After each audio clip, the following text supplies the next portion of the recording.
Welcome, everybody, to another opening break. My name is Ashes, and with me, I have the best co host in the world. Let him know who you are. Hey, it's your boy 100JJX. I'm glad you could just see me. We weren't sure if the camera was going to be on or what going in, but here I am. And here you are, and today is the first day that I feel like a human being. The plague has just ravaged my house. So glad to be feeling at least better enough to get on this show and do this thing because I really was looking forward to it. Last week was a blast. We got an even better show planning for episode. Yeah, and I'm wondering if my mic was muted there. Also, I think I'm hearing myself through you. If you need to change your audio on the restream thing or something. But while you do that, guys, we are back. We have a lot to talk about. HCS Open number 3 is on the docket. We've got some changes as of today for Fortress Bomb. And just a whole lot of other exciting stuff going on and HCS related news. So as soon as we get the audio figured out real quick, then we can get underway, because I don't want to start talking about things too early and get Let's see, how does it behind. Yeah, how's it sound now? Can you guys hear can you hear me? Can you hear Nick? We're all good here? Yeah, you sound good. I think we're good. I think we should be good to go here. So let us cool, all better. Nice. We're dialed in, we're locked in. New show, figuring out some new stuff, hammering out the kinks. We don't got some crazy production team behind us working us out. It's just your boys here coming to talk Halo and put on a show for you guys, entertain you guys. So thank you guys for putting up with all that. But yeah, I mean, a lot to talk about, a lot to catch up on in Halo. But before we do that, Nick, we gotta start with the playlist / TV show check-in thing. I don't even know if it's worth even talking about the playlist check-in, because we all know it's Sleep Token this week, right? Yeah. Like, it's just been Sleep Token. But show-wise for me, the wife and I were obsessed with Severance right now. What have you been watching, Nick? What have you been into lately? I've been on my anime grind. Everyone's talking about Severance, and honestly, everyone's talking about solo leveling for anime, but I've been watching this show called Blue Lock, and I'm addicted. Sarah and I have been watching it like every single night almost, and I can't get enough of it. It's fun. Blue Lock, I can't even imagine what that's about, because normally with anime you can kind of I guess you can't really ever figure out what it's about by the name. But Blue Lock, walk me through it. What's the deal with this one? So it's like a soccer anime. Instead of fighting and action and stuff like that, the action is actually playing soccer, which is actually really cool. It's a nice change of pace, but it's still got those bad guy, mysterious ego kind of concepts that you see in a lot of animes.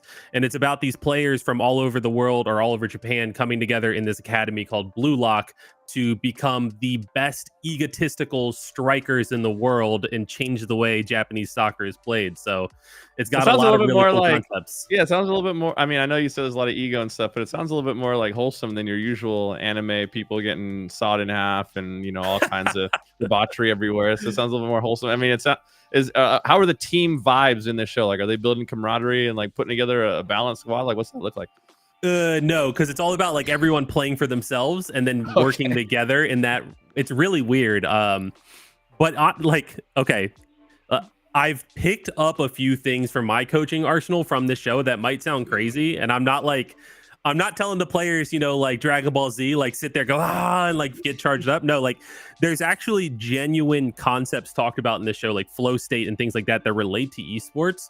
And as I'm watching the show, I'm like, oh my gosh, I've said similar things, or that actually, I could see that applying to Halo or applying to Valorant or whatever game you play. And so I'm taking notes. I'm getting educated as I'm getting entertained. It's fun, man.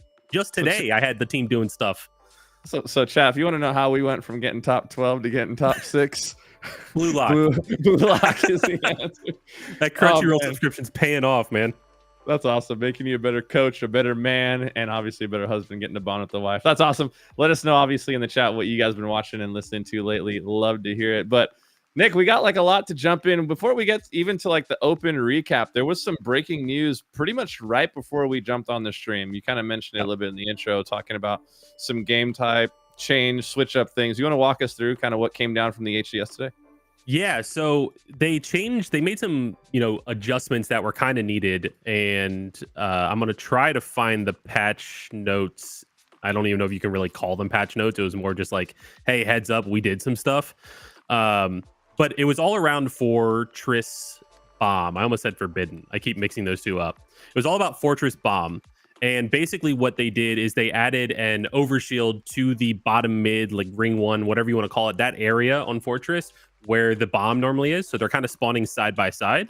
And then they also made the planting like ring area on the platform much bigger, which allows you to have more opportunities to plant, you know, behind some sort of wall, behind some sort of cover. So if your team is blocking one side spawns and you know they're going to spawn snipe elbow, you can kind of plant accordingly. Whereas before you were just kind of out in no man's land and, you know, hope for the best. But it's a necessary change. We've only gotten one rep on it so far, and that was about 2 hours ago, to maybe an hour and a half ago. And it's against Shopify. So, you know, like we're gonna get a lot of work done in that one. Character building experience. It's definitely a character building. It's a lesson in patience. But yeah, I could see it being a good change. I definitely think some sort of power up needed to be there, not just, you know, bomb. You have Aqua where the bomb still spawns bottom mid, but the camo's up top. So there needed to be something else to play for in that middle map area for, you know, bomb specifically. And I think this is a good change. I like what they're doing. I still think there's some other tweaks to the mode as a whole that could be, you know, implemented and make it a little bit better. But it's a positive change so far in my mind. So they didn't adjust like the bomb planting time and all that. They just adjusted the radius of the actual zone itself in the OS, right? Yes. What you're saying? As far as I know / remember, and again, I'm trying to find the patch notes right here, but it's, you know, Twitter's a mess. So it's interesting because like I think if you look at it face value, obviously it's a dub because the game type needed adjustment for sure. Mm-hmm. I'm gonna be cautiously optimistic like anything else. My initial thoughts were like, and you can speak to this more, you've watched more reps of these maps than I have at this point with scrims and everything else. I worry that it's going to become like OS is the win button, kind of like flag. You know how like on flag, basically at this point, it's like you get OS, you get the flag out. It's a cap no matter what. You know what I mean? It's kind of like, hey, I thought the game type was about capping the flag or arming the bomb, not getting the overshield. You know what I mean? It kind of like devolves down to whoever gets OS gets a plant, you know? So I would have been interested to see it with like a shorter arm time and a bigger radius first before adding the OS as like the extreme measure. But I will, like I said, it's still a net positive because it's still, there's no way it could be worse than what it was. Let's be honest. You know what I mean? So yeah, it definitely, they needed to do something. And I think short term, this is definitely a change that helps. I need more reps. I need to play it myself, honestly. Like I haven't gotten the chance to hop into matchmaking. I honestly didn't even know until we were loading into the map. And Huss was like, oh, by the way, in my matchmaking games earlier, OS is bottom mid. And so it's like, oh, okay, cool. That's going to change how we need to play this. And from what I saw, it is kind of, you know, how you explained it. Like the OS almost directly leads to scoring opportunities, especially if it's played, you know, well. There's obviously the chance where you can just burn off somebody's OS right away. But you know, the win conditions now are the double snipe and the OS. Before it was literally just like double snipe and you know, hoping that your team hope for the best. Yeah. Throw some good nades. Yeah. But like I don't know if the changes mess something up, because there was a few times I saw today like Mental would spawn in a weird spot, almost like not quite where flag is, but like not quite where the back stairs are, if you know where I'm talking about. Yeah. So he was just kind of like spawning out in no man's land, even though other spawns were open, and just like it happened like 3 or 4 spawns in a row and just died like insta-dead. Yeah. Insta-dead. So yeah, I'm wondering if they're maybe tweaking on the back end with like some of the emergency spawns or something like that. Would be interesting to see. You gotta love the stealth updates. Hey, I found out in matchmaking. Yeah, literally. there's overshield on this map now. You know, but I'm interested to see how it plays. Like I said, the only way to go from the bottom is up, so I would imagine it's going to be better. But like when you talked about overshield and, you know, being used to its fullest potential, the issue is the level we're playing at. We're playing against, you know, the best players in the world constantly. No one's really going to let you burn their overshield for free. Like, you know what I mean? Like a top player getting overshield is going to be a menace on the map. Is going to be a force on the map. So I can only imagine like balancing that type of stuff for 3-4-3 for HCS is a bit of a nightmare. You know what I mean? Yeah. These players have gotten so good. It's year 4, which we've never seen in a Halo game before, and now they know how to use overshield. They know how to use every break. Like even the fact that, you can possibly end up with 2 snipes. It's like a death wish, with these guys and how good they are. Nobody misses anymore. Everybody's just like playing at peak. So that game type is definitely one where you can end up in a blender. And I'm glad to see them still making changes. Although, I mean, it's crazy, right? We've gone through 3 opens and now we have a pretty significant qualifier coming up, which, by the way, if you have it pulled up and don't mind, why don't you walk us through the rest of what folks can expect coming from where we've gone with the opens before Arlington? I think we still have like one more big qualifier, right? Yeah, so we just finished the open number 3, and next weekend on Saturday and Sunday is the Arlington qualifier, the major qualifier, the pool play. It's called a bunch of different things, but basically this is kind of the guarantee your pool play spot qualifier and the final push for points for all the other teams in terms of their seeding. So the top 8 teams from North America in terms of placement in next week's tournament or next weekend's tournament, this coming weekend's tournament, however you want to say it. You can tell it's been like a long day already. That Shopify screen was taking it out of me. So the top 8 teams, they will automatically secure their spots 1 through 8, or however they decide to divide it up, because 2 European teams get pool play spots. And then after that, 2 more North American teams qualify for pool play based on pro points. So place top 8, you get your pool play spot. After that, it's whoever has the most points. Europe, it's going to be whoever wins the European one, and then whoever has the most points, and that'll be all the pool play teams to start off Arlington. The rest will come from open bracket like always. So you're going to have your top dogs from LATAM, you're going to have your top dogs from APAC, and all of the other really talented teams that are just kind of on that cusp of breaking through into the top 16. So I mean, it's kind of exciting because we talked about it last time. Like, this year is kind of a toss up in a lot of ways.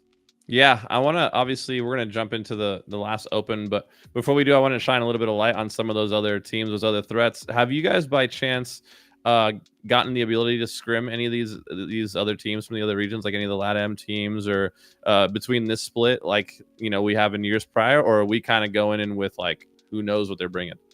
Yeah, so we've scrimmed the LATAM team, which forgive me, I can't remember their team name because I feel like it changes pretty often. But with tapping buttons, drift, the team, Noble, the one, like I call them the LATAM Kings whenever I say against them. Like I text the group chat. All right, 2:00 tomorrow, LATAM Kings. Everyone knows what I'm talking about.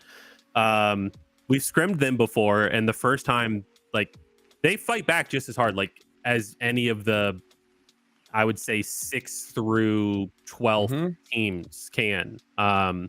They have a different style. It's I would say a more aggressive style, maybe a little less coordinated than it should be. So they're not quite like a SR level of aggression. It's just kind of like they're kind of coming at you always. You have no fear. Yeah, none. And it's a respectable play style. Like, if they can get that in sync, it could be definitely a very fearsome, way to play the game. We have not scrimmed a Team Wutum, aka Nemesis from EU. We have not scrimmed the other team, which I can't remember their team name because they don't have an org right now, but Jimbo's team. It's just we didn't want to deal with the ping difference. So I don't know too much about like what they look like in terms of playing them. I just know that Nemesis is kind of dominating that region. They got the 3-peat in opens. So, they're the kings right now. So yeah, I think it's going to be really interesting to see how these teams perform on LAN and what those matchups look like against North America's best. Yeah, I almost feel bad that, they're only giving the pool play spots to the EU teams because, like, thinking about that tapping buttons drift team going through open. Oh man, dude, like, that's going to be a bad day for some folks. It's funny. I actually, I didn't get into it. That's like the wrong term, but like, someone had brought up that team recently, and I just I made a comment, something along the lines of like, man, I'm just like ready for this squad to like stop letting me down, because it's like I just think they're so talented and so good. And it's funny, and like Acid DM me and was like, yo, dude, like, what the heck? I thought we were cool. Like, I was like, no, like, you got to hear me out, bro. Like, I mean that because I expect you guys to be fighting for that top 6. I expect you guys to be at least like in the top 8 with like just how talented they are, how committed they are, how close they've gotten so many times. And it's like, you can only like knock on that door so many times before it finally swings open for you. You know what I mean? For those guys. And they've been really like, you look at where LATAM Halo is now in Infinite year 4 compared to where it was in H5 or before. It's night and day, dude. Like they're basically household names now. Everyone knows that you catch them on an off day, they're going to run through, you know what I mean? So it's like whether or not they're able to get the practice in to finally, like you said, to be a little bit more cohesive, to get to be on the same page where it's not just like 4 dudes running around the map with insane talent, but somehow using that talent towards like big picture winning. Like I could see that team, you know, being a problem. Which brings up like a fun topic. I know this is like not even something that we had planned, but I feel like it'd be fun to dive into just a little bit off the top of your head. Like we talked about the LATAM team. I think for sure that team's making pool play out of open, right, in Arlington, which means there's 3 spots. Like, is there anybody off the top of your head who would occupy one of those other 3 spots coming out of open into pools? I think it'll depend on how the qualified teams go, because I think the top 10 teams in North America are kind of who you would expect them to be.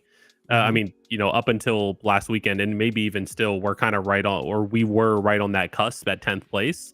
But I think the team below us was, I can't remember the team name. It was like Lies, or like one of those teams that like you recognize the names, they've been around for a while, but they've never really had that breakthrough moment.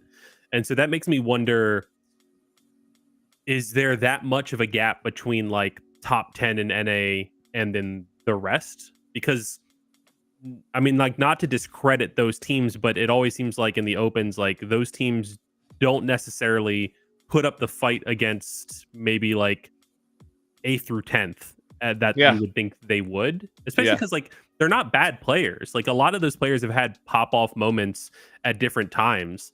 So it's just interesting to see that. Another team that I'm keeping my eye on is Tenrai. That's Envor's new team with like Kruvu, Super CC and stuff, right? Yeah, which like that team, again, I would say like they're not performing how they should. I've talked about it with our players before. Like they, on paper, that roster shouldn't be playing, you know, no disrespect to them, but as badly as they are, right? Like 100%. 100%. We saw Kruvu sub in for the red team at one point in one of the offline, or like one of the off-season cups. Yeah. The dude was a monster. Dominating. Like, right? Like dominating. Yeah. And so you see him on this team and you're like, okay, like I'm expecting Envor has like good map sense, map awareness. He's a little bit hit or miss on how like he puts up numbers, but that's not as important, especially when you're bringing up like a young gun like Kruvu. Like let him go do that work.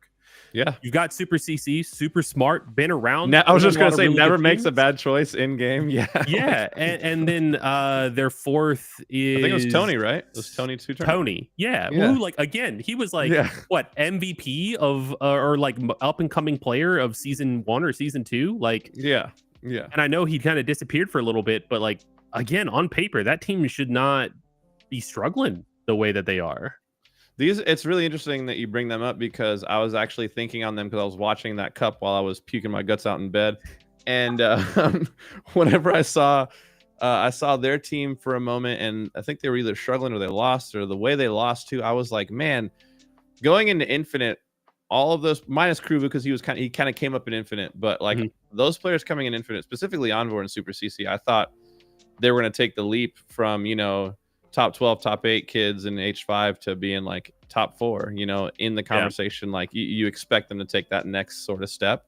Whereas I don't know if it was like dedication or not being into the game or falling out of the business side or the networking circle, they kind of jumped face first the other way, you know what I mean? Out of that contention, which is, you know, it's always sad to see, especially when you see like players like Talik and stuff having so much success, kind of the same friend group, you know what I mean, on the other side of things, the potential that's there. So it'll be interesting to see. Like, I don't know if, you know, I've seen from Envor, like, he's tweeted multiple times, I'm going to the fighting games, like, I'm going to compete in that, or I'm going to compete in this, or I'm going to compete in that. So I don't know if it's just, like, dedication. I don't know if they're taking it seriously now, or if they're just playing the Cups for fun. But to go back to your point earlier about, like, the top 10 and, like, the gap between them and everyone else, I think a huge reason why we see that gap is because of just how much the open teams shuffle. Like, it's like a nonstop player shuffle out there in the open series, which is one of the reasons why I wanted to shout out Ascending Baseline, because those dudes have just like stuck it out for multiple years at this point. They've added Hative. It's the twins. It's Zuzi, Uzi, Dark Matter, and Hative. The three of them, Dark Matter and Uzi and Zuzi, I believe have been teaming for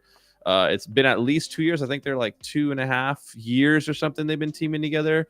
So to see them go from, top 32, top 48 to, top 32, top 24 to now they've pretty much been like top 12 almost every cup. I'm like, man, that would be really cool to see them kind of make pools, you know what I mean? And have a reward for like the fact that they've stuck it out and like built continuity. Because with these open teams, I feel like so often they just like are shuffling it for the dopamine honeymoon phase, hoping they can like somehow pull something off. But against teams that are well oiled in practice, you just run into a brick wall. Yeah, I definitely think I'm glad you brought up Ascending Baseline, because I think that's one of those teams that I could totally see making it out of open into pools. I could also see that team like causing an upset and qualifying for pool play. But, you look at the way that team plays, and they've been, like you talked about, they've been together, that trio, for so long. I would expect there to be a little bit more team chemistry. Like it almost feels like that team doesn't have an identity yet in terms of their play style. Like some teams are super aggressive, some teams are super calculated, some teams are just really well rounded and try to do everything really well. Some teams just utilize sandbox. Some teams are throwing their bodies on the line, like the LATAM team we talked about. And it's like that team, I don't quite know what they're doing. You and I were talking about it off camera, and it's like if I go into theater and I watch you play, without hearing comms, I should be able to watch the way you move around the map and know what your intent is, know what you're trying to accomplish with your play, not just watching you spawn up, run in, die, spawn in, run in, die. I should know what you're trying to do. And then you add on comms on top of that, and that's what really helps a team get synergized. And some of these teams, us included, up until last week, there was a lot of that where I could just watch theater and I'm like, I don't know what this guy's trying to do. Like I can see, okay, sniper's coming up, I'm trying to get in position for sniper or something like that. That stuff's obvious, but like, those tough spots where the other team has the ball and you spawn back green on live fire and you don't know what to do and you're just kind of spawning and running out. It's like, play with some sort of purpose, play with intent, because then your teammates can play off of that. And I think for some of these teams that are trying to break through, that's that missing factor. They don't have that intent around what they're spawning up and trying to do. They're not thinking next steps. And that's something that I learned, a lot from Ryan, honestly. Shout out to him. He was fantastic at thinking about next 2 or 3 steps. Oh, he was always so many steps ahead. Playing against Ryan was a nightmare, by the way.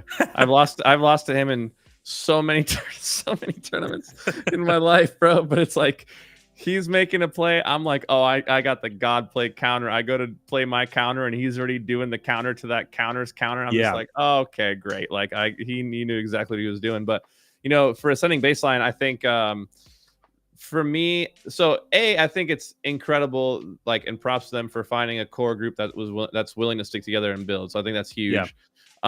I have also to agree with you though. From day one, I did think like, where's the leadership going to come from? You know what I mean? Like, where is like where's the vision for how we're going to play the game going to come from? And so that would be my challenge to them. Like, and I don't think it comes from you guys need to make a roster change and get like a veteran captain, but it's like, where is our identity going to come from? Who's going to be the one to kind of step up to the plate in that sense and really lead the team to the next level? Because I know that they can do it. Obviously, like with the improvements they've made already, it's like they're a couple switches here or there away from being able to break into that top 12 consistently to get that pool play. I think I would love to see them make pools in Arlington. I'm looking at the top 12 here in this last event, man, and the name that really stands out to me though, TSM getting 3-0'd by Reversal Perfy. What's going on over there on Team Black, Nick? Any read on what's going wrong with the squad, bro? We broke them. No, I mean, like, it's tough, right? Because we have a little bit of a rivalry with TSM. So I have to try to be, professional in how I word things and not just be like, they suck. Of course, like, no, of course. No, like I do respect those guys. And I think they have a play style that's easily recognizable, easily counterable, and easily digestible. And if they're on fire, then the play style works. If they're not on fire, which, it's for any team, it's hard to be consistently on fire. it's you can counter it. And I think you take a team like Reversal Perfy where you have really great minds who have been playing Halo for a very long time. Again, Ryan, we talked about him. You've got King Nick, who can shoot crazily straight still. I don't know how he does it, but he is still like just Himothy in all long range battles. And then obviously Common and Dylan, it's or Breaking Shot, I guess, for people who didn't team with him and call him by his first name. That's a roster that like is going to recognize those tendencies and be able to counter them. You know, well, playing against Reversal Perfy, you can't be inefficient. Yeah, you absolutely cannot. You can't, because you know, like that with dogs like Common and Ryan, like they don't care if they're getting the kills on the map, if they're winning the objective and scoring and, you know, moving flags and like being max efficient on the map at all times. Like you might feel like you're outslaying them. They're taking better progress on the map than you. They're being more efficient in their routes than you. They're more on top of power ups, and like. So I feel, you know, with TSM, I could easily see them have gone into that series potentially maybe overconfident, like, oh, you know, this is like a whatever team, but you know, a Ryan team you can never count out, and they kind of showed it right there with a little 3-0, you know. Yeah, and like I'm looking at the data hive, which again, like, don't put too much merit into the scoreboards, but like kills were pretty even, damage was pretty even, but it was a 3-0 on Forbidden Flag. It was a really close live fire ball. Like that to me means just a little bit better objective efficiency out of Reversal Perfy. And that again comes back to that factor of if you know what the other team's going to do, you can be more efficient with your own plays.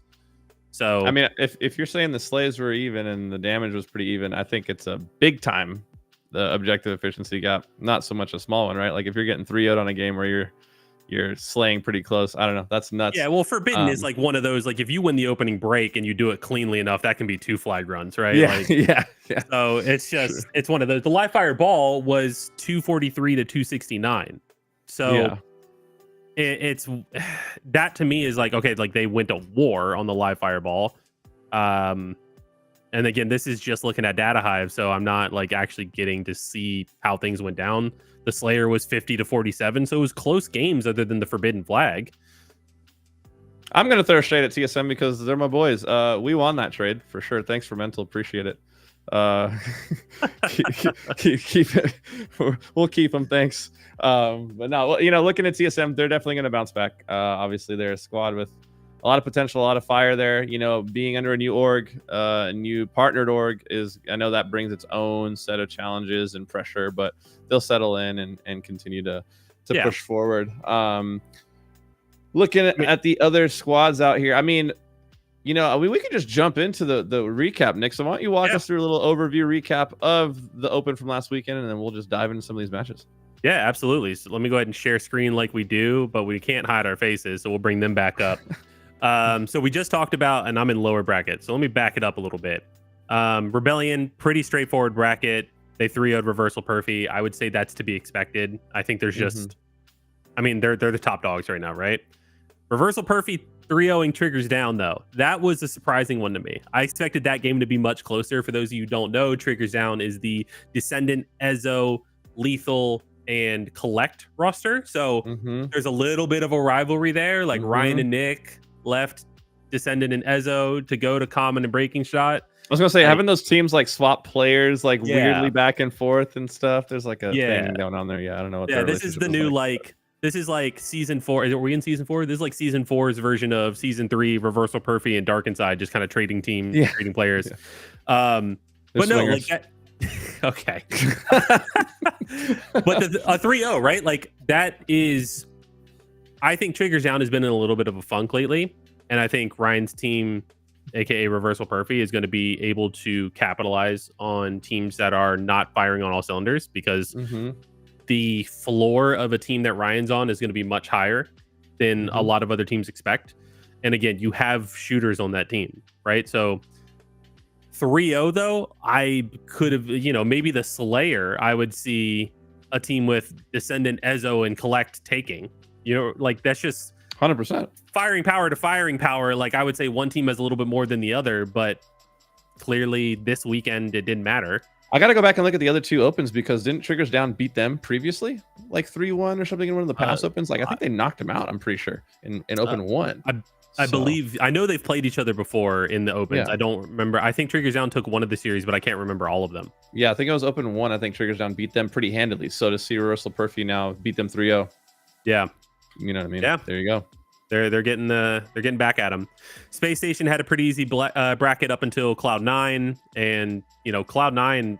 I genuinely thought that Cloud9 looked a little bit rough this weekend up until Sunday, and then Sunday they just they kicked it in and they were firing on all cylinders and they looked like a really strong team. But like I was watching, I think Boo Boo was streaming on Saturday.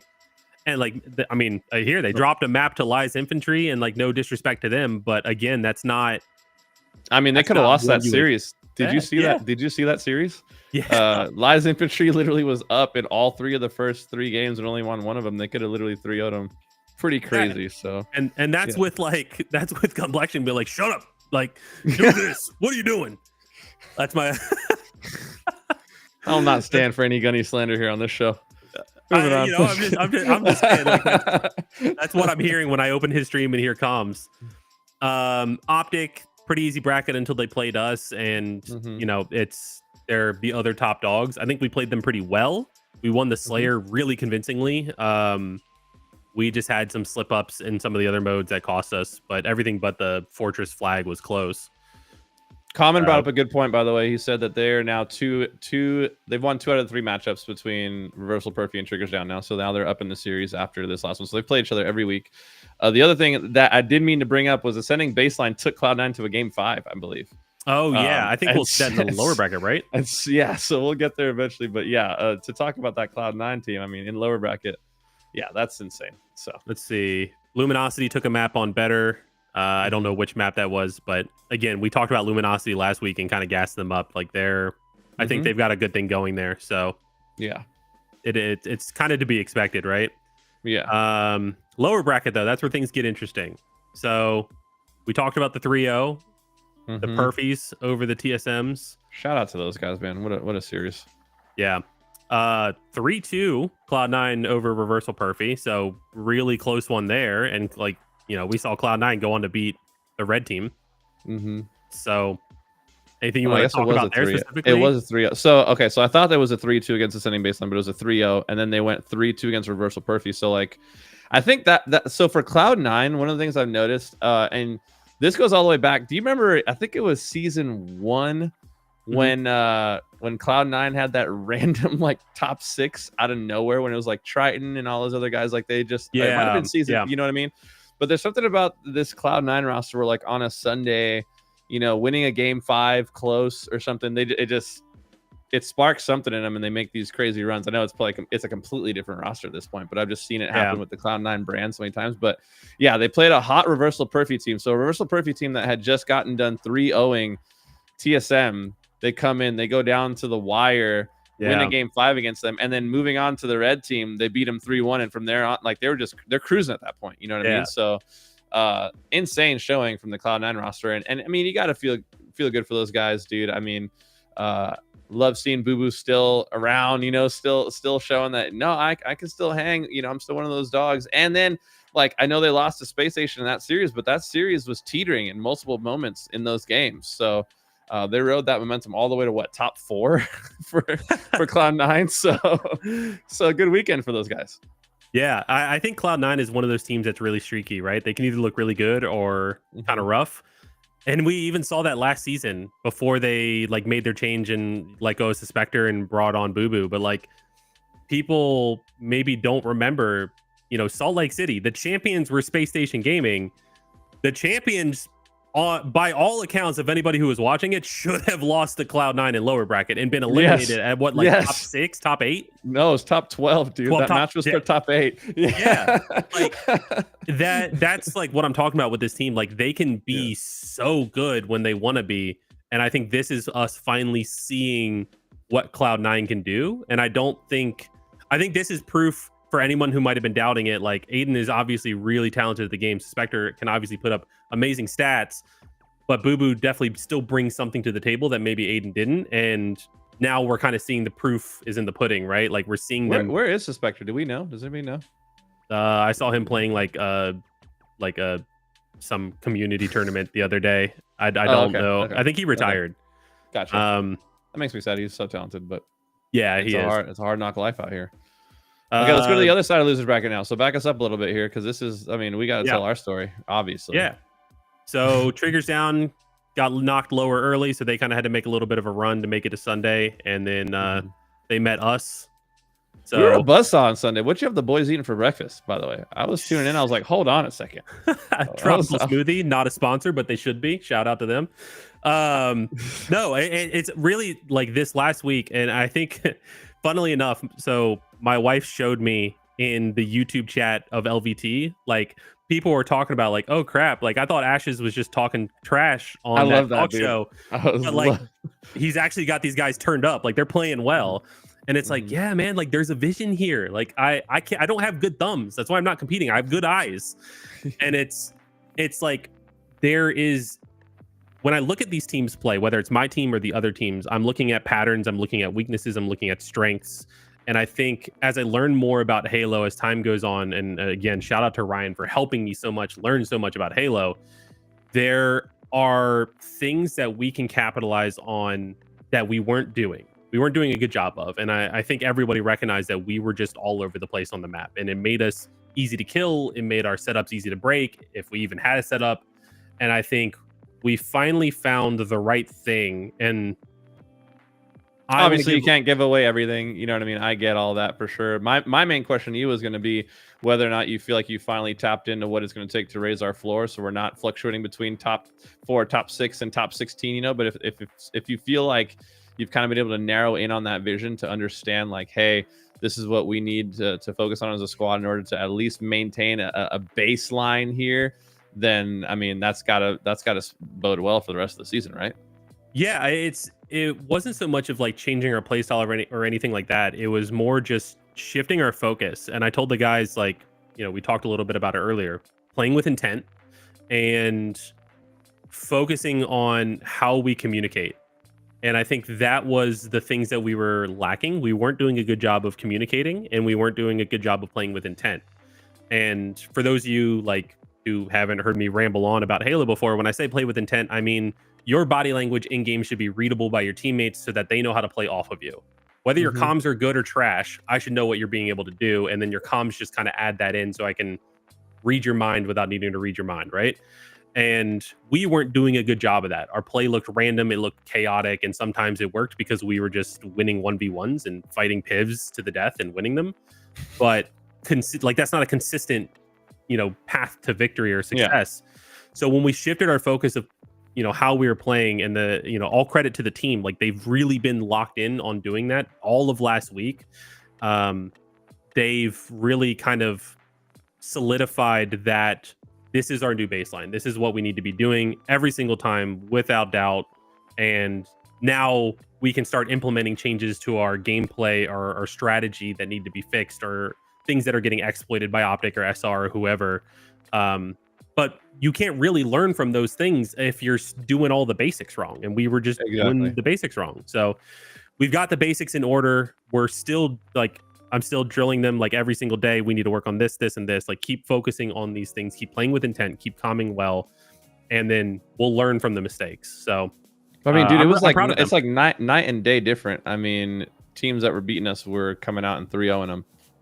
Or, you know, Luminosity, a team that was playing really hot, that has been a hot team so far in these open series. We end up taking them down 3-1 in the next series. Yeah. And if you follow the line, like, when we got to Space Station, I was like, okay, cool. Like, here's another big test. And honestly, there was a lot of moments where I was like, we're going to win this series. You know, I was sitting there in between bathroom trips, throwing up in the toilet, coming back, watching you guys puke in game. It was sick, bro. Like, everybody was doing sick things. It was a really good. And I mean, that one, I know it's a heartbreaker to lose like a 50-47 game 5, you know, after being up 2-1 in the series and up in game 4 as well. But, you still gotta take your wins with your losses, right? And so I hope that the team felt encouraged by the showing rather than just like disappointed that we didn't, you know, go even further. You know what I mean? No, I mean we've been able to learn from every single loss. I think not this weekend, obviously, but the weekend before where we lost to Luminosity, there was kind of like I don't want to say a come to Jesus talk, but like basically I just kind of listed out like, yo, I've watched everything back. Here is what we're messing up. Like 3 bullet points. Focus on these things, and I promise you guys, if we can fix one of the two, we're going to be back in the top 8. If we can fix 2 of the 3, we're going to be in the top 4. If we can fix all 3, we're going to lift a trophy. And we managed to start improving those things. And again, all shout out to the players because they implemented everything. And that's a rare quality as a coach. Like, I don't get to experience that a whole lot. And so that feels really good seeing them actually put in the work to the feedback they're given. And that helped them tremendously. We were also playing just really well. And I think maybe that level of play caught Luminosity off guard. I think Luminosity is still I don't want to call them a dark horse team because they're kind of in the light more, but like, they're still that team where I'm like, you can never count out that team on paper. And I can see that team being in contention for top 6 the entire season if they keep working on. We talked about it last season, right? Like, or not last season, last show. Yeah. They're doing veteran level plays instantly. And there are teams with veterans who don't make those plays. You know what I mean? Like, that's fantastic. Yeah, no, it's honestly they're one of the teams for me that's like been a bright spot so far in these opens, and I'm hoping they maintain that. And also, like, what a cool resurgence for Luminosity, because they've had some ups and downs in the Halo scene, you know, in terms of like the quality of their team. So I really feel like they've landed like a young roster that they can build with and grow with. That's only going to improve. That already has like such an amazing baseline. You know what I mean? Yeah. So that's where our road ended in the losers bracket to Space Station for top 4. It was a sick run, man. I was really thrilled for you guys. And yeah, that comment in YouTube was literally my favorite thing of the whole day, where it's like, oh my gosh, Ashes just wasn't talking trash. Like, he was serious. Yeah. Like, so that was really cool. Let's go up to the top, dude. I want to follow obviously Optic a little bit. Let's talk about this Optic Gaming roster. You know, I guess we can move our way all the way through Optic and, you know, the grand finals and the way that all played out. But this is the big one. Yeah, man. This is that. Yeah. Go ahead. I mean, if you want to talk about it, go for it. But I mean, this is what we called out as the top dogs that we're going to constantly see fighting each other. And it was a statement would be putting it lightly, bro. Like the way that series played out. Yeah, I mean, I pointed out to the guys that I think it was Renegade, and I can't remember if it was Saturday or Sunday, tweeted like one last chance to be great. And I'm like, oh man, Optic's going to be freaking dialed in. And they looked good, right? Like 3-0ing Rebellion is not an easy task. They never give up, right? They're constantly fighting. They're constantly making plays. So Optic looked like they finally had their number, but lower bracket tells a different story, man. Yeah, I don't know. There's something about, like, I've brought this up since the beginning of time. It's like, which team would you rather be? Would you rather be the team that goes all the way through winners and then is waiting, or would you rather be the team that gets knocked down and has to go on a little bit of a run before having a shot at the finals? Obviously, the correct answer is you want to be in from winners. You want to have the back-to-back grand finals cushion and all that. But there's something special about like being in a lower bracket run, having that fire be lit series by series. And granted, Shopify didn't have to play too many series in losers. They just had to go play the elimination finals. But still, game 5 win against Space Station. Like like I said, game 5 series, like igniters, like, that just changed that whole freaking team, man. That Shopify Rebellion team. I mean, I've been saying it since before these even started. That's my team to watch out for. Everyone was talking about Optic and Space Station. I'm like, bro, you guys don't understand. Shopify is going to win. Bare minimum, they're winning 1 LAN this year, but I see them winning potentially multiple. Obviously, we would love to have something to say about that. All the other teams in the scene would love to have something to say about that. But like, just in terms of how pissed off these guys are when I'm watching them play, like, you know how you said, like, if I'm watching them without comms, like, what am I able to read on the map and stuff? I'm able to read that every single person on that team thinks they're the baddest mofo on the map, and nobody's going to stop whatever they want to do on the map, whatever their decision is when they spawn in, like, this lane, this play is what I'm going to make. There's not a person on the map that's going to stop them from accomplishing that mission. And so, there's some freaks over there, bro. Shopify some freaks for that. Well, I mean, I don't want to go past them too quickly into the grand finals, because I do think one of the things that we talked about last week was Space Station, and, you know, you win every event last season. Why do you make a change? And I think this weekend is finally kind of like same thing story for us. Like, we finally saw Space Station come into their own a little bit with this new roster lineup. Like, we saw them actually be able to close out series, unfortunately, you know. They looked really good against Cloud9, who was looking pretty hot. And unbelievably hot, yep. they looked good against Rebellion. Which, they went to game 5. Yes, bro. I mean, on paper, right? You give me the list of Shopify's roster and the list of Space Station's roster. No offense to Space Station, but like the firing power advantage is clearly on Shopify's team. But I've said for a while that Space Station is going to be that slow burn team of the season, right? Like, yeah, they took off all the off-season opens. They spent the longest time in Cancun and, you know, Miami Beach and whatever else they were doing on vacation. But, you know, they're locked in now, and they have a roster that has the pieces. They know they have the pieces to be successful in the way they view the game, in terms of like how analytical they are about the game. But it's going to take a little bit of time to gel. Well, not every roster is like an instantaneous boom, let's hit the ground, let's crush it. I mean, even when you look at this Shopify Rebellion team, like, they got started early in order to kind of, you know, they played all those off-season qualifiers. They were scrimming. They were one of the first teams I saw scrimming, getting back on a schedule and whatnot. You know what I mean? So Space Station, like I said, a slow burn, but I mean, to already be in a top 3 situation and, you know, a game 5 away from being in the grand finals, like, that already shows their improvement week on week. Something I will say though, and this might be a little bit controversial, so I got to figure out the right way. I got to figure out the right way to word this. Raw. Maybe I'm misreading, right? We've talked a lot about reading body language.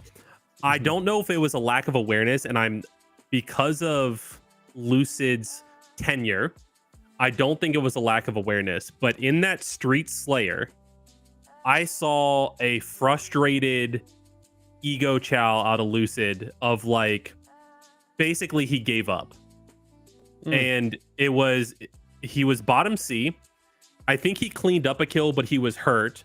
And and he had red gun, right? And it was like SR had 49 and they had 45 or 46. So like, it's dire, but it's not over, right? Like, especially when you have that championship winning mindset, like, it's never over until it's over.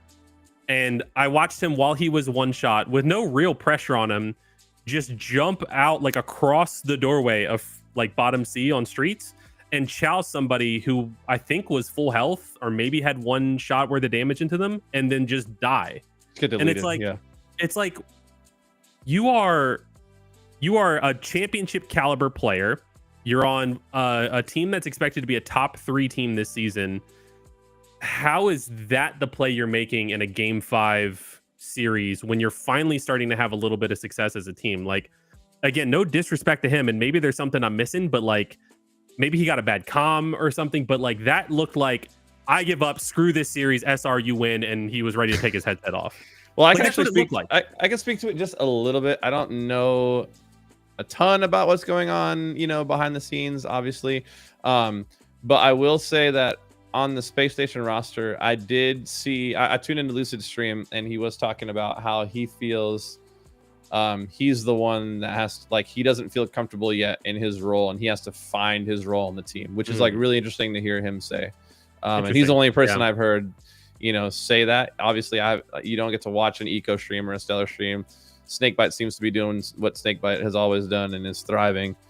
So to hear him kind of feel like he's a fish out of water a little bit is interesting. And I mean, more time together will be better. It could have been he just made a wrong read on the situation. You know what I mean? He's still kind of not comfortable in his spot. So we'll see how he's able to settle in. But I mean, not feeling like settled on your squad and getting third, things could be worse. I mean, like, you know, we got top 6, so like, I can't critique too much. So we have our own work to do. But like, it's just when I was watching it, and I'm like, man, like, that is not.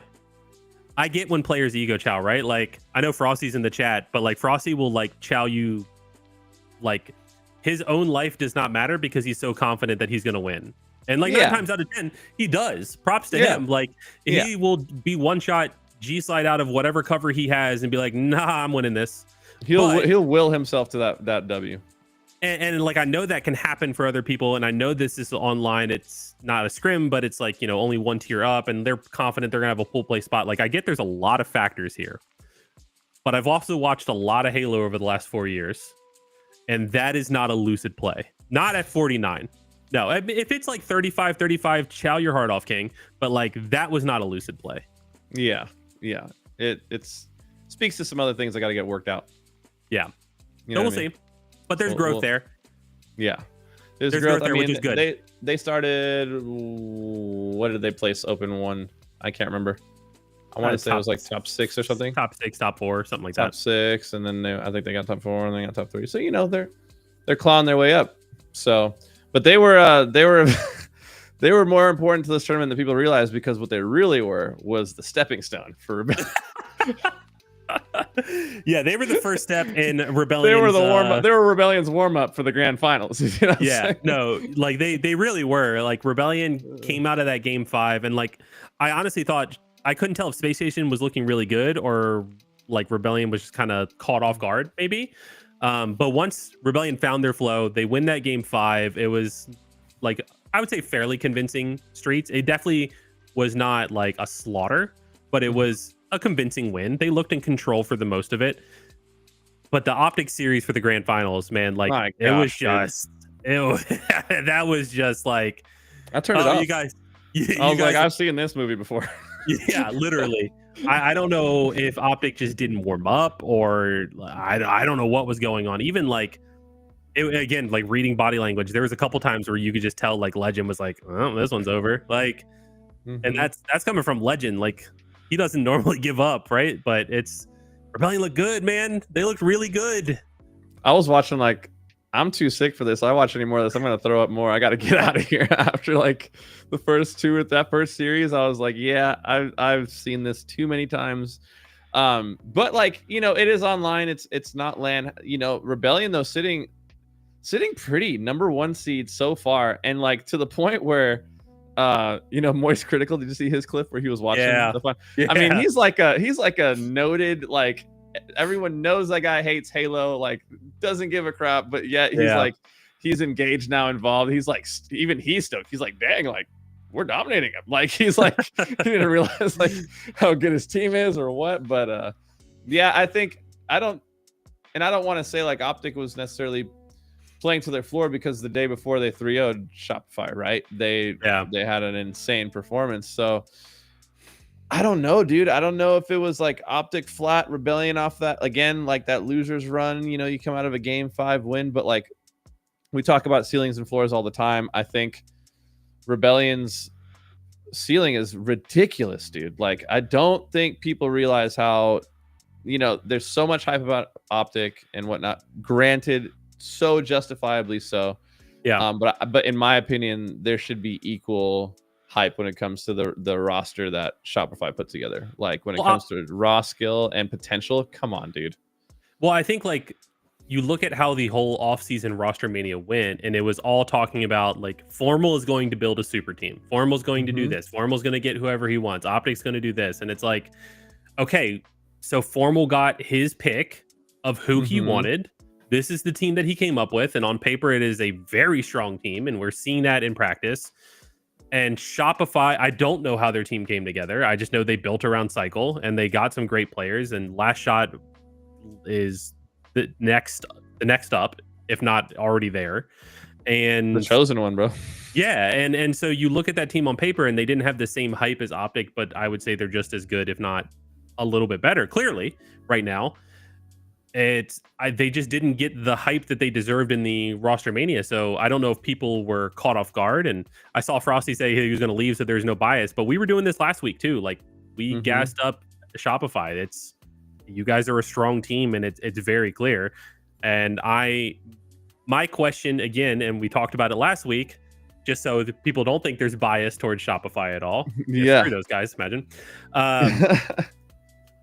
Cycle has not won a map on Sunday, right? As far as I know.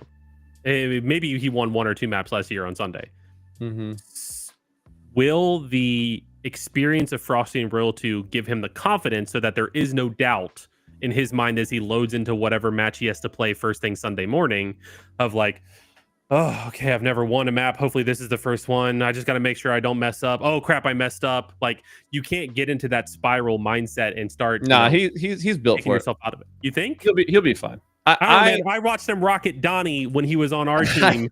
And I know us a Slayer. So, but I still felt like when he was on our team, and I told you this multiple times on private calls, I was like, I think he might be one of the best players I've ever seen. Like coming up, like I thought he was a ridiculous talent.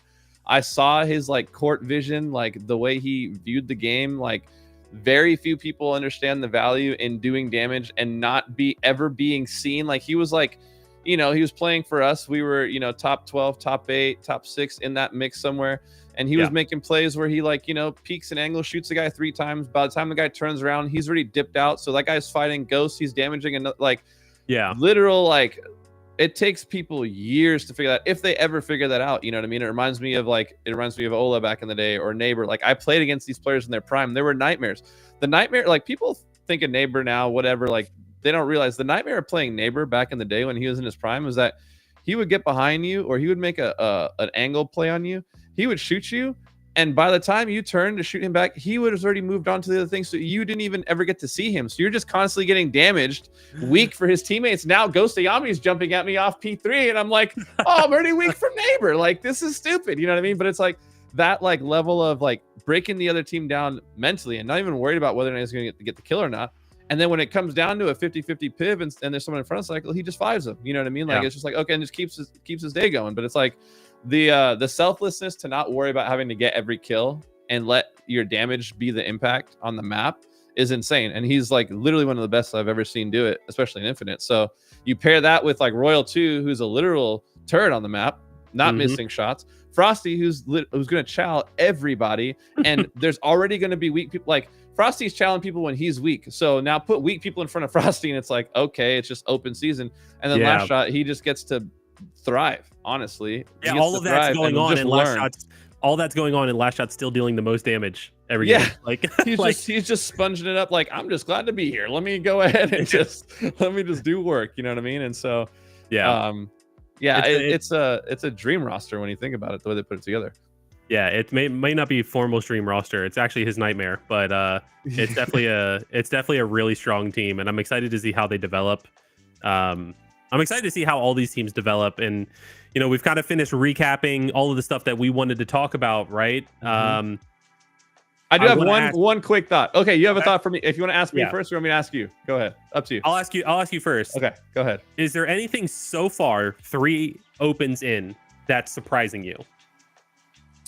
There's a number of things surprise me. Okay. I'm just gonna name the teams: Cloud9 and Luminosity. Yep. Sick. Stoked for them. Our slow start surprised me, to be honest. Not in a good way, but I'm glad that we've, like, turned it around. You know what I mean? Me too. It's it's surprising to me to see the reaction from the HCS fans at how good this Shopify team is doing. Because I was like, when they put the roster together, I was like, that's the contender right there. You guys were talking about Space Station Optic. That's the one you guys got to talk about that team. So it's fun. It's still funny to see people be so shocked. But yeah, definitely Cloud9 and Luminosity. And just as a fan of esports and the scene in general, I'm really happy for those orgs as well to have found some rosters. I feel like in the past, you know, people try to, like, swindle orgs and swindle the esports scene and take advantage and get money and blah blah blah blah. But both those teams have some legit rosters with good dudes that are going to put on a show for them and help them build. And then, you know, obviously shout outs. I got a shout out Ascending Baseline. Like, I love seeing what they're doing. Shout out to our guys continuing to work and work and work. I will say, surprise, better. That team, you know, we didn't know what to expect. We didn't talk about them much. This was, like, their weakest showing yet. I think they got top 6, I believe. They got top 6. I'm looking at it right now. Yeah, they got top 6. Which was their weakest showing yet, but they lost to a crazy hot Cloud9 that was on was riding a wave. Let's put it that way. Yeah. But yeah, that team, I know we weren't sure what they were going to look like. Trippy looks like a main Slayer again, which most people don't even know this because they didn't watch him in, like, you know, Halo 3 or, you know, Halo 5. Like, they didn't watch him coming up, but, like, Trippy slays out. He just has always adapted his game to whatever his team needs to win. And so watching him slay out for that team has been really cool, reminding people just how talented he is. So those are my biggest surprises. I'll ask you the same question for now before I ask you my last quick one. What's been surprising to you? Yeah, I mean, we talked about it last week and we talked about it a little bit this week. I'm going to agree on the Luminosity thing. They've been surprising to me. Obviously, there's a lot of talent on that team, but again, watching it back and how they do veteran level plays with a bunch of young guns, right? Like, I didn't expect that, and it's working for them, and I'm excited to see where that team goes. I mean, I expected Shopify to be good. Obviously Optic's going to be good. Space Station's going to be good. That's pretty much it. The only other thing I would say is just how close outside, once you get past Shopify and Optic, how close matches can be between everyone else. I think that's the other thing that's just been really interesting to me. And then like again, going as far down to like Cloud9 maybe should have lost that series to whatever the team name was for Complexion's team, right? Like, yeah, that just shows like the skill gap is not as in year 4 of Halo, it's not as big as a lot of people think. It's just going to come down to like how good your teamwork is. Yeah. And you cannot let up. Like, you cannot underestimate anybody at this point. So yeah, I'm gonna add one more thing in there. TSM, get it together, bro. That's been shocking to me. My last question for you, and it could be a really quick one. Do you think that a loss like this, or I guess 2 losses now, like can this create some cracks in the mindset for Optic going? And do you think that this affects them at all heading into the major, heading into LAN, like with how Shopify has been playing and stuff? I think it could. I don't think it will. I think if they have a similar experience at Arlington, then that is where you'll start to see the cracks form. But I think right now, Formal is ironclad. He's been around the block a half a dozen times, right? So like, he's not going to be worried about it. I could definitely see the other 3 maybe having a little bit of like, oh crap, like was this the right move? Like, yeah, sure, joining Optic, we talked about that. Like, that's a different level in terms of orgs that you can join and what that can do for your career personally. But in terms of just winning in Halo, which is what all of these guys want to do, did I make the right move? Like, is Bound and Legend going to be sitting there going, man, we won 4 out of 5 last season and now I can't beat Shopify? Like, that is, if they don't have the success they're expecting to have in Arlington, that's where I think the voices that they can brush off because everything's online so far, that's where those voices are going to be a little bit louder. I mean, make no mistake about it, they're expecting to win every event this year. Yeah, well, that's the bar they've set for themselves. They're like, we're going to win everything. You know what I mean? So sorry, you're not Optic Gears of War. So that's crazy. But yeah, I mean, let us know what you guys think in the chat. As always, thank you guys so much for tuning in and watching with us. So much action. Week 3 open completed in the books. Complexity finally showing up and showing out a little bit. We're stoked about that. Obviously, more to come. We've got the big old major qualifier, pool play, seeder, whatever you want to call that tournament thing coming up next. Biggest weekend of quals yet. So be sure to tune in, support the squad for that. Complexity Halo is going to be working our butts off to absolutely secure that pool play spot. With that being said, Nick, thank you so much for putting it together again. Episode 2 of Opening Break. It's been an absolute blast. Closing statements. Hit the people. Let them know where they can find you and what you're up to. Twitter at Thy Ashes and in scrims. that's where I'll be. Shout out to Scott Cole on our team internally. We now have like a little Opening Break text down there with the Halo font. Let's go. But yeah, thank you all so much for tuning in. We appreciate it. Hunter and I have been wanting to do this for a while. So the fact that we can, and you guys are tuning in and hanging out with us and spending some of your time, that feels so good. But better yet, where are you at? Yeah, Hunter JJX everywhere. TikTok, I'm streaming there now. Twitch, Twitter, all that. I'm all over the place, baby. I'm repping Complexity, repping Halo everywhere we can. Shout out to Scott and the team, like you said, amazing squad. I'm thinking, Nick, we gotta bring a guest on at some point. So if you guys have any ideas for a good guest we should bring on, maybe tweet at us, let us know. Would be fun to have another voice in here as well. But man, looking forward to next week chatting with you, Nick, and talking about our tournament dub that we're gonna get this weekend. It's gonna be a good time. With that being said, thank you guys so much for tuning in. This has been episode 2 of Opening Break, and we'll see you guys right here on the next one. Bye guys, be blessed. Later.